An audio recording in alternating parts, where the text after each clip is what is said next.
नमस्कार मित्रों, सुप्रभात।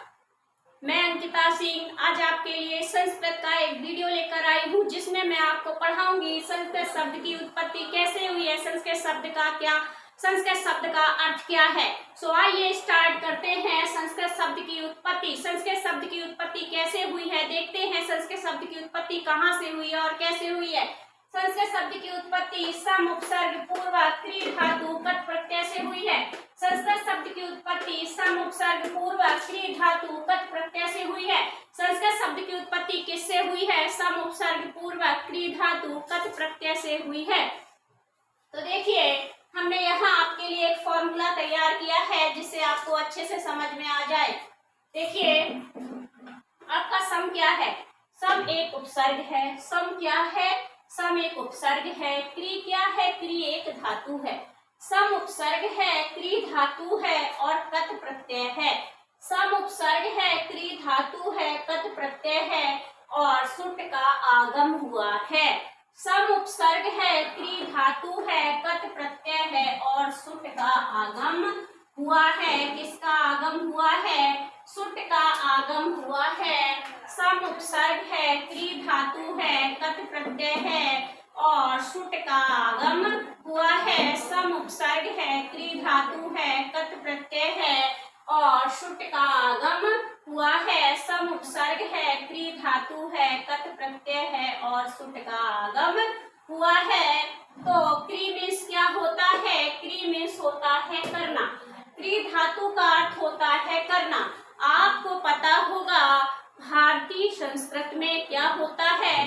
भारतीय संस्कृत में जन्म से लेकर मरण तक जितने भी संस्कार होते हैं वो सभी संस्कार किसमें किए जाते हैं?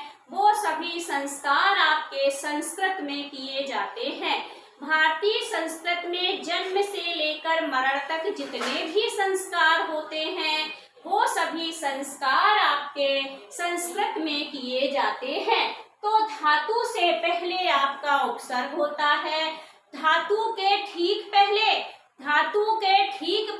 उपसर्ग, धातु के ठीक बाद प्रत्यय, धातु के ठीक पहले उपसर्ग, धातु के ठीक बाद प्रत्यय और उसके बाद सुट का आगम होता है।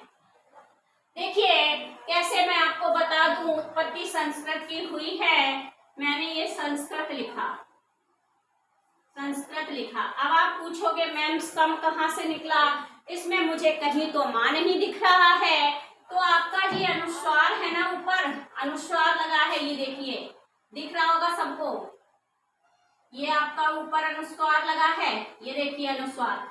ये जो आपका अनुस्वार है, ये अनुस्वार आधे, इस अनुस्वार को हम क्या कहते हैं? आधा माँ यानी आधा वर्ड कहते हैं। तो इसी अनुस्वार से सातों ये मैंने लिख दिया और ये वाला जो अनुस्वार था इसका आधा माँ यानी हलंत हमने कर दिया। आपका सम उपसर्ग निकल गया।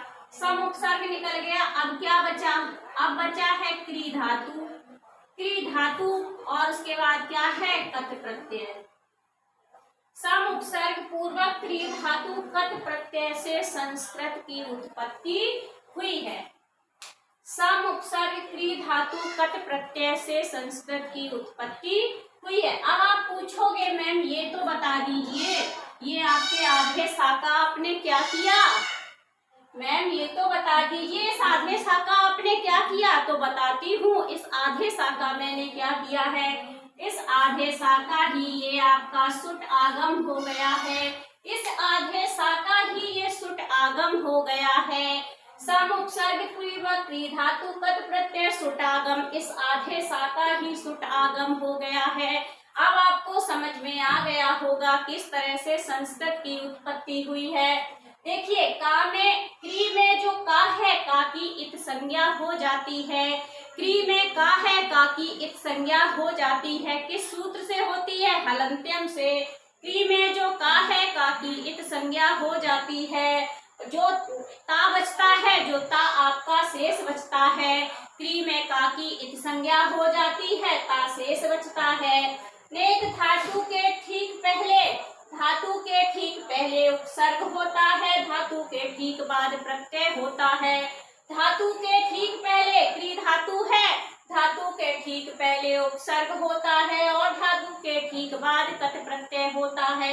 धातु के ठीक पहले उपसर्ग होता है, धातु के ठीक बाद प्रत्यय होता है। आधा जो वर्ण बनता है, आधा सा बचता है, उसका सुट आगम होता है। आधा जो वर्ण बचता है वो आपका सुट आगम है। संस्कृत का अर्थ क्या है? आपको संस्कृत की उत्पत्ति समझ में आ गई होगी। समुपसर्ग पूर्वक त्रिधातु कत प्रत्यय से संस्कृत की उत्पत्ति हुई है। आधे सा का सुटागम हो जाता है। अब आते हैं संस्कृत का अर्थ। संस्कृत का अर्थ क्या है? संस्कृत का अर्थ है आपका परिष्कृत, परिमार्जित, परिनिष्ठित। संस्कृत का अर्थ क्या है? संस्कृत का अर्थ है परिष्कृत, परिमार्जित, परिनिष्ठित, अर्थात संस्कार की हुई शुद्ध व परिमार्जित भाषा है। संस्कृत कैसी भाषा है? संस्कार की हुई। कहने का मतलब ये है संस्कृत में बहुत सारे संस्कार हैं। इंग्लिश में इतने संस्कार नहीं होंगे। आप एक संस्कृत पढ़े लिखे बच्चे के पास जाएंगे, वो तुरंत आपके झुककर पैर छुएगा, आपसे नमस्कार करेगा। जबकि इंग्लिश का बच्चा, इंग्लिश मीडियम का बच्चा, वो क्या करेगा? आपसे हेलो करेगा, हाय करेगा, लेकिन कभी भी आपके झुककर पैर नहीं छुएगा। इसीलिए संस्कृत को संस्कार की हुई शुद्ध व परमार्जित भाषा कहते हैं।